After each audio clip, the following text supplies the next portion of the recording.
in special partnership with and brought to you by our friends at FLYN. Today on Soulfront, where we explore personal, social, and workforce transformation, I wanted to come to you from a warm and balmy, uplifting place. My guest is Michelle Cederburg, and she exudes this energy. For over 15 years, Michelle has been a speaking professional, performing to audiences across North America with a positive message of how to set worthwhile goals and energize yourself for success in life and in business. Michelle has a background in kinesiology, specializing in health exercise psychology. As a certified exercise physiologist and life coach, she combines mind, body, and practicality to inspire change. In our talk, we explore her new book entitled The Success Energy Equation: How to Regain Focus, Recharge Your Life, and Get Shit Done. So without further ado, let's get into the show. Michelle, welcome to the show. Just a quick bio for you before we begin. For over 15 years, you've been a certified speaking professional, performing to audiences across North America with a message of how to set worthwhile goals and energize for success in business and in life. You have a background in kinesiology, specializing in health and exercise psychology. As an exercise physiologist and life coach, you combined your mind, body, and practicality to inspire change. So today we're going to explore your new book entitled The Success Energy Equation: How to Regain Focus, Recharge Your Life, and Get Shit Done.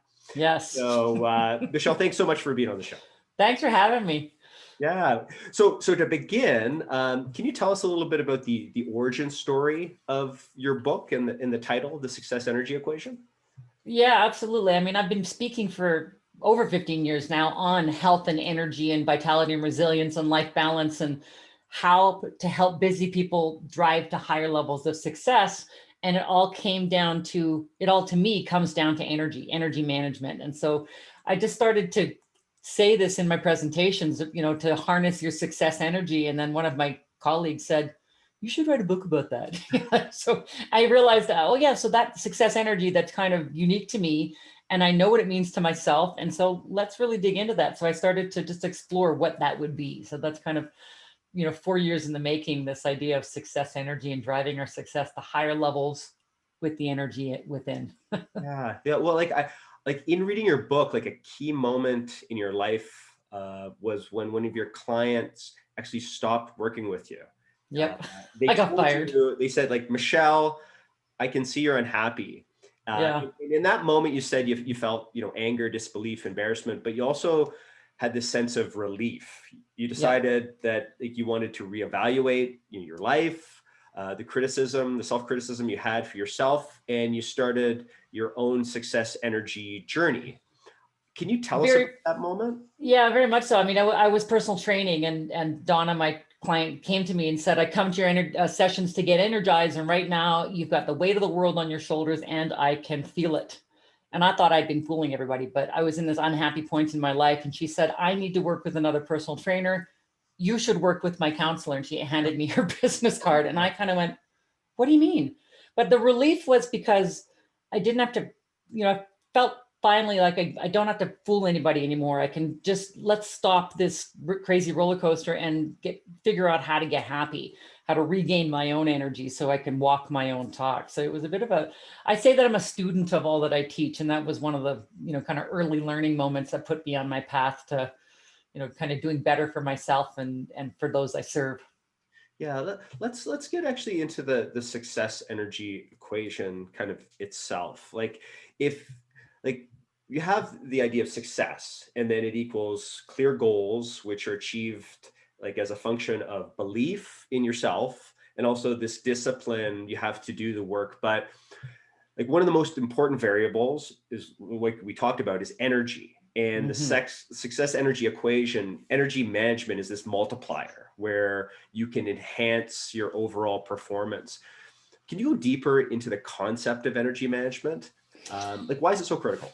It's critical. It's critical because if we tap into it, we can experience success at even higher levels. And I will say this, many of us can get by without worrying about energy management. We can have success if we set the goals, we've got belief in ourselves, and we do the freaking work. But I will also say that if you're already knocking it out of the park with your success and you're not taking care of yourself, imagine what would be possible if you did. And for me, energy management is not just about physical energy, which is where everybody else's head goes. I've got to exercise more and eat better. That is absolutely part of it.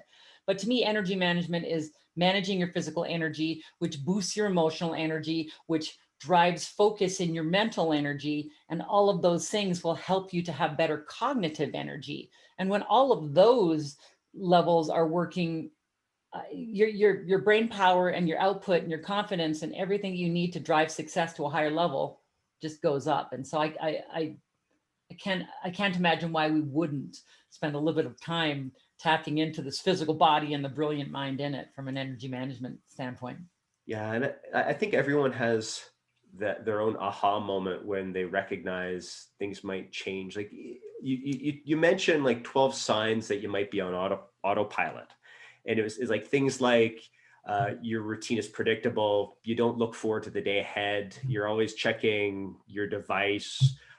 You're stuck in your head. You do things without thinking, say things without pausing. You procrastinate on the good stuff. Yeah. You're chasing. You always feel like you're chasing time. You're not clear on what's important. Like you feel you're stuck. Yep. And the funny thing is, I think a lot of people are on this autopilot track. They think that if they just stay on it long enough, it's going to bring them some kind of success. Like, why do you think people become content to remain on autopilot? I'm not sure that people become content to remain on autopilot. I think what happens is we default to it, and then we don't realize that it's controlling our life as much as it is, because autopilot is a function that our brain has to help us manage all of the information that's coming at us in a given day. And we've got even more of it now because we've got these devices. And so what ends up happening is our brain pushes a lot of our kind of activity into the subconscious so that we have a little bit of bandwidth left to deal with life. But unfortunately, sometimes we end up going through life kind of not paying full attention and not paying full attention to what's important. It works until it doesn't. And so I say that it helps us to manage our everything we have coming at us. But if it becomes your go-to operating system, then you might end up getting off track and end up doing the wrong work on the wrong things and losing sight of what's truly important.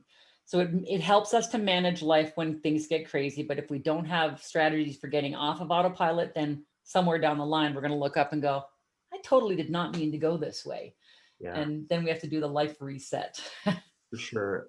Like one of the fun facts that you bring up is that successful professional athletes spend about 90% of their time training so they can perform 10% of the time. And on the flip side of that, corporate professionals spend 90% of their time actually performing, and then 10% putting in that time to train. If you look at a lot of corporate cultures, they're cultures of long hours, high stress, poor eating, skipped breaks, little sleep, couple weeks of holidays a year, and all while you're checking back on work on your technology. That seems to be the norm. Like, how do you see this typical corporate culture affecting like our performance and our happiness? Well, it's going to impact them both negatively. Our performance is eventually going to go down, and our contentment is eventually going to go down if it's all work, nose to the grindstone. The thing is, the body is amazingly resilient, so we can push back and do high levels of work even if we don't take care of it. But this whole corporate athlete mindset is such that if we actually do pause, if we do take the necessary breaks, then we get enough recovery in our body and our mind to perform at a higher level, to outperform the people around us. Corporate culture says if your butt's not in your seat and you're not working, you're not going to be as effective. But the corporate athlete mindset, which is the term that was coined by Tony Schwartz and Jim Lohr in their book, The Powerful Engagement, is this idea: if we give ourselves those moments of pause and recovery throughout the day, that restoration is going to really push productivity up. And because we're not working, we have those moments where we can take care of ourselves, or we can have the reprieve to do things that we enjoy. And so we resent the work less, we work harder when we're doing it, and we enjoy life more. So happiness also comes up. Yeah, like a big part of your message is actually just getting back to the basics, like move, eat, sleep, hydrate. But at the same time, you stress like when you set your goals, you need to set them high, like no uninspiring smart goals. Like if you're going to set a goal, it has to scare us a little. It has to thrill us a little. Like, what do you find important when planning your success energy goals? Yeah, it's a good question because a lot of people don't like to set goals because then there they are right in front of us and now we got to do something about it. And more often than not, if we go by specific, measurable, attainable, realistic, time-based, to me, smart goals are dumb because they just lack passion. And I have a different equation for smart goals in my book, which really talks about thrilling and resonant goals. So if we set goals that we're excited about and that really just we can't wait to get to, and then we tap into our beliefs in our ability to accomplish those goals, we're going to be a lot more excited to get to them. And so we really do have to, that's part of getting off of autopilot, get clear about what's really important to us so that we're not setting what I call set and forget goals, or we're not setting goals that are based on somebody else's expectation of us. We're Mhm. setting goals that are really driven from within that, oh my gosh, I can't wait to spend time on this. But then we have to create the environment around us that's going to make it effective to actually do those goals. I also believe in writing down the goals once you establish them, because that really helps to cement them into the gray matter. Yeah, yeah. Like the foundation of like the success energy equation comes from like building these strong beliefs in yourself, and also that discipline to do it. And in describing the relationship, you mentioned four categories of motivation. Like there's the seeker who has unclear goals, low self-esteem, is easily distracted with competing priorities, and has that low energy. The dreamer who has competing priorities, distractions, low energy, but actually has a belief in a dream. The grinder who has the unclear goals, low self-esteem, low energy, but discipline despite it all somehow. And then there's this driver, and that's somebody who has the clear goals. They have the confidence, they have the focus, the discipline, the energy to make it happen. Like where do most people find themselves on the spectrum when it comes to motivation? Yeah, I put it onto a scale with belief on one axis and discipline to do the work on the other, and how high you are or low you are in each of those. All of us will experience each of those four categories depending on what it is that we're tackling. But when it comes to the goals that we're chasing are usually the ones that are kind of in our hearts and in our heads that we don't get to as much as we like. We dream of them. So I think a lot of us, when it comes to those goals, we'll spend time in that dreamer category because we want it, but we can't figure out how to spend time at it. And it's usually because life is busy and we're dealing with other stuff and we haven't prioritized properly. Mhm. So the ultimate goal would be to move from that dreamer category where you've got high belief in yourself and your goals, and but low discipline, and inch over into the category of driver, where all of a sudden I'm finding the time and I'm excited about it and I'm prioritizing the right things and I'm, getting shit done, to, rephrase the subtitle there. Yeah, like if you dig into motivation a little bit further, like according to behavioral psychologists, about 77% of our self-talk is negative. Like it takes as many as 20 positive statements to counteract just one negative personal statement. And you mention a process to manage and help silence this negative voice, because that's a big part of uh, taking back your motivation. And you call it the 4 R's of shifting your beliefs. So like recognizing, reminding, reframing, and repeating. Can you talk about the 4 R's and how do they keep us motivated? They're kind of, I would say that they're at the core of getting to success for many people, because if our belief in ourselves is low, it doesn't matter how big the goal is that we set for ourselves, because we won't have belief in ourselves to conquer it. So the 4 R's, recognize when your thoughts become unproductive, and all of us will have that inner critic. The voice will come up. Recognize it and then stop and remind yourself of your past wins, your current successes, your enduring capacity, because all of us have gone through it before, overcome barriers, gone through struggles, and got through it. And right now, most of us are, your listeners are conquering stuff every single day that they're taking for granted.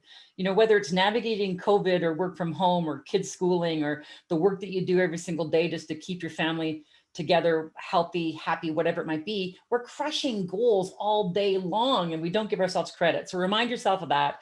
And if you've been on this planet for a while, you're surviving it. So just trust that you have within you the ability to conquer. So, and then the last one is the third one is reframe your negative thinking into what's possible. And this is power to me because this is telling your brain how you want it to solve problems for you. When we get stuck, we'll often say, ugh, I can't do this, and then the brain says, all right, well, my work here is done. And it stops trying to come up with solutions for you. But if you reframe, you might be saying, I don't know the answers to this, but how might I make this happen? How might I solve this problem? How might I overcome this barrier? The brain now has a problem it has to solve. Now, what your listeners have to wrap their heads around is this idea that instant gratification doesn't exist. So you've got to put that how might I into work and then start paying attention to the signs and then step in to do the work, to do it what you can to move towards those goals. They're tough. Goals are tough because they require work. So then the last one is repeat, because you've got to erase and replace all those negative thoughts we've been telling ourselves for years and replace them with positive thinking and thinking around what's possible. It's pretty powerful. I think so too. Like, I think the personal side where you're able to take what you can to reframe and change is so important. And then there's also the environment that you exist in. Like, and one example you brought up in the book was the company Slack and how it's a good test case for the success energy philosophy. Like at Slack, they intentionally reject the 60-hour work week. They encourage like a flexible work schedule, time off for what they call personal adventure. Yeah. They have ample parental leave, office space that's beautiful and welcoming. And when they design, they do it for productivity and not play. So employees work hard and go home. Yeah, that's their motto: work hard and go home. I love that. Because they're trying to foster an environment where people can work hard and recover. They can get energized by connection and energized by health. So like, how do we make recovery, connection, and health like a regular part of our own lifestyles? Yeah, I mean, and I wrote a book a bunch of years ago called Energy Now, Small Steps to an Energetic Life. So I've got this big belief in small steps towards big goals. I think that it's important for us to recognize that if we want success, we don't have to think go big or go home. But what we end up doing is I'm working so hard on the goal that I'm not taking care of myself, and then our productivity decreases. So in the book, I talk about 3 different ways to really boost energy. So, taking care of our physical body, move, eat, sleep, and hydrate. I talk about that in small steps every single day. Just do small things in each of those areas until your body tells you it wants more. If we're consistent every single day in moving a little bit more, in eating a little bit better, in getting a little bit better sleep and a little bit more hydration, and we just keep bumping that up, we can't help but be more energized. And then I talk about connecting with others because it's a really powerful way for us to stay, connected, calm and content, because we're pack animals by nature. So if we're not spending time around people that we like and love, we end up feeling that loneliness, and loneliness is a real problem. So much so that in the UK, they appointed a minister of loneliness because they understood that marginalized and lonely people will eventually have an impact on the healthcare system. But when we spend time with people that we like, we actually release oxytocin, which is the hug drug, one of those happy hormones that helps us just be better. So we need to do that regularly. And we take that one for granted, especially with COVID, especially if we're working from home, especially if self-isolation has been a thing or is becoming a thing again. Find creative ways to connect with people that you like and love. And then the last one, throughout the day, and this I believe is an absolute game changer. We need to listen to our body all day long and give it what it needs in small recharges throughout the day. Take your darn breaks. If we change nothing else, but we quit skipping our breaks and eating our lunch at our desk, our mind and body would just bounce back with so much more enthusiasm for the work in front of us. Take your damn break. Breathe. Like, just stop and fill your lungs with oxygen right down to the bottom. We don't do that. Our breathing is on default. So we tend to breathe in the upper third of our lungs, shallow breaths, and we don't even realize we're doing it. So stop. Anytime stress is high, anytime you're feeling fatigue, and just breathe for 4 to 6 seconds in, 4 to 6 seconds out. Pause. It's a powerful thing. Yeah. Yeah, like that one part in your book where you talked about sleep and how I can't remember, it was a doctor or some type of expert who was saying, if you do 20 minutes, not more than 20 minutes, but if you do 20 minutes, have a coffee beforehand. Yeah, it's really interesting. So nap your way to the top, I call it. Yeah. A lot of people don't want to take naps because they feel so sluggish afterwards, but there's nothing wrong with napping if you approach it with the right strategy. And this particular doctor said that we will hit like deep sleep kind of after 20 minutes. And so if you drink a cup of coffee before you sleep, it takes your body about 20 minutes till the caffeine kicks in. So you'll have a restful nap, and then you'll wake up with a bit of alertness and ready to take on the next part of your day. Yeah, and just how it impacts your alertness and your productivity. But I'd never thought of having a coffee before a nap. Yeah, that I love naps and I love coffee. So those are there we go. Yeah. Like, what first steps should people consider? If they pick up your book and they want to move towards a success energy mindset. One of the things I say right at the front of the book is to get present to the mess, and the mess may not necessarily be messy, but it's your life as it is right now, good, bad, or indifferent. And to ask yourself, how do I want this to change? What do I want more of? What do I want? Because all of us, I believe, are deep within us. We want to be better, and we want to do better, and we want to achieve more. We have that within us. And so along the way, we need to stop long enough to ask ourselves, am I doing the right work on the right things right now? And just pause and ask the question. It can be a hard one to answer if you've been on autopilot for a while. And so I challenge, my coaching clients and audiences to practice it, every day. Ask yourself, what do I need for myself today? And one of the ways to do that that's really powerful is greater than 80% of people, I swear, have these things plugged in next to their beds on their bedside table, saying, I use it for my alarm. But the problem is, as soon as they wake up, they'll reach for it in the darkness and then use it as their entry point into the day. And that's not a good way to get present to the mess. So what I will challenge your listeners to do is not check in with the device, check in with yourself before you check in with the world. Just lie there in bed and ask yourself, how did I sleep? How am I feeling? What do I need for myself today? What would make today a success for me? And just get present to what's important for you, rather than letting the outside world hijack your brain and everything that you might have planned for the day. Because as soon as you read your email, then you're going, oh, geez, I need to deal with that. And then your head is thinking about other people's problems and not your own goals. You're right. That's one powerful thing right out of the gates. But get present to the mess is what I'll say. And that's one way to do it. Michelle, like I've really enjoyed our conversation today. Like, to end, like I'd like to ask, what's a key message that you would have for leaders right now, when you take into consideration your book, the Success Energy message?